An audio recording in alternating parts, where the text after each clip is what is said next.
Union camps for a chance to fight. During the Indian Wars, African American soldiers known as Buffalo Soldiers, a name given to them by Cheyenne warriors out of respect for their fierce fighting abilities, served admirably. In both World War I and World War II, despite knowing that freedom to serve their country did not in and of itself guarantee full participation in our American society, thousands of African Americans fought unyieldingly for our country. Then, of course, there are my personal heroes, the Tuskegee Airmen, the first African American aviators in the United States Armed Forces.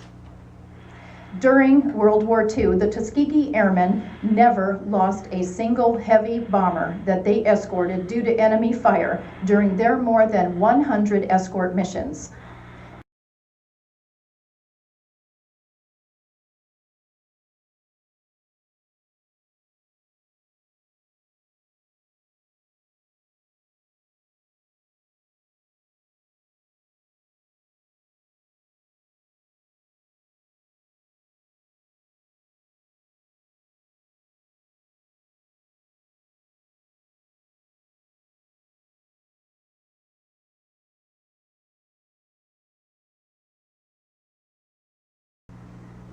The history of civil rights in the United States is largely the story of free people of color and then African Americans to define and enumerate what rights pertain to citizens in civil society. It has been the history of enlisting political parties to recognize the need for our governments, state and federal, to codify and protect those rights. Through the years, people of African descent have formed organizations and movements to promote equal rights. The Colored Convention Movement, the Afro-American League, the Niagara Movement, the National Council of Negro Women, and the Southern Christian Leadership Conference carried the banner of equality when allies were few. In the modern era, integrated organizations such as the National Association for the Advancement of Colored People, the National Urban League, and Congress of Racial Equality fought for and protected equal rights. The names of America's greatest advocates of social justice, Frederick Douglass, W.E.B. Du Bois, Martin Luther King Jr., and Fannie Lou Hamer, are associated with the struggle for civil rights. Within this struggle, many of the important leaders have been men and women who have litigated, organized, and wrote on behalf of civil rights, believing fully in the path towards equal rights for all.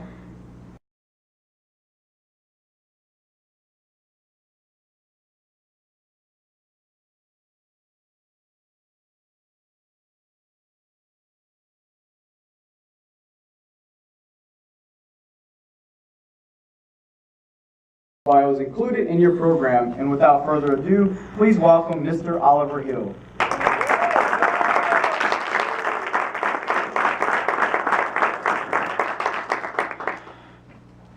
Notice I'm not running up the stairs like the youngsters now.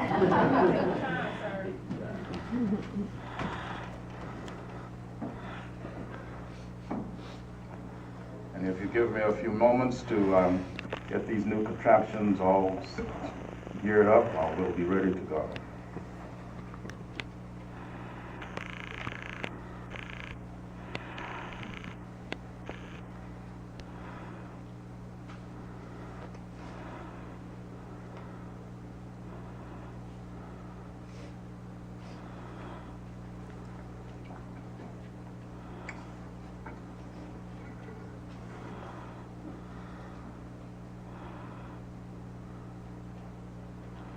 The NAACP, we're the oldest and the boldest, the biggest and the baddest, the most hated, the most loved, the most revered, the most feared, the most cussed, and most discussed civil rights organization in the nation. I bring you greetings from the San Antonio branch, where we continue to fight for justice and equality. To Major General Byron Hepburn in his absence, to Colonel Nancy Dizelle, Deputy Commander, to all the distinguished guests here this afternoon, to all the military personnel and their families to whom we owe a great deal of gratitude for their service to this country and their dedication. And ladies and gentlemen, I am delighted to be with you this afternoon on the occasion of the African American Heritage Month opening ceremony and speaking on civil rights. And 50 years after the signing of the Civil Rights Act of 1964, I can tell you without a doubt, the struggle continues. Before I begin, I would like to thank members of the branch who are here. A couple of them haven't arrived yet. And if they've had some problems like I had trying to get on Lackland since I was here 25, 30 years ago, and they probably got lost. But I thank Ms. Martin, who is here, and of course my wife. They continue to give me great support at the organization. And I thank my wife of almost 50 years who stands by me. Quite often, I don't know why she does. I'm in trouble all the time, she says. Let me say at the outset, though, I am proud, first of all, to be an American. But as an American of African descent, there's a possibility that my views on civil rights might be quite different from yours.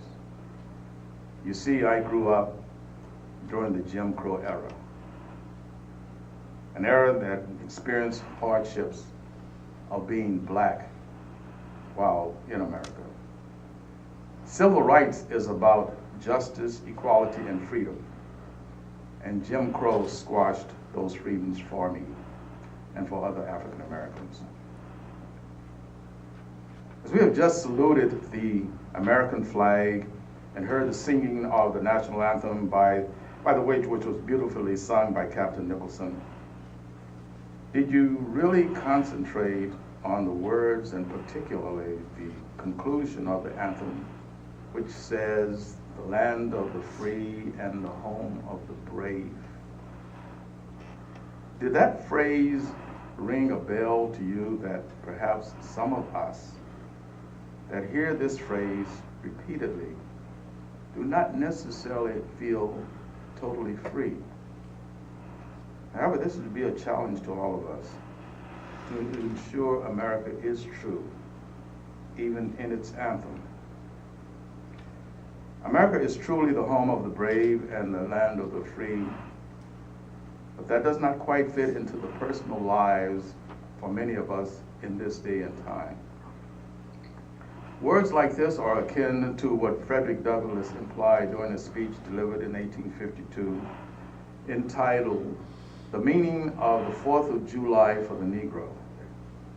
Of course, this was an Independence Day event in which he was the featured speaker, but his oration implied the phrases depicting independence had very different meanings to the enslaved men, women, and children still held captive in the Confederate States than to white America. Let us not forget, we did not freely come to America, but were forced on ships from a country halfway around the world to this new world, where the African people had to learn a new culture, a new religion, and a new language. Regardless of having lived in the Jim Crow era, and regardless of knowing what my ancestors have experienced, the harsh treatments and so forth, I can still say I am proud to be an American.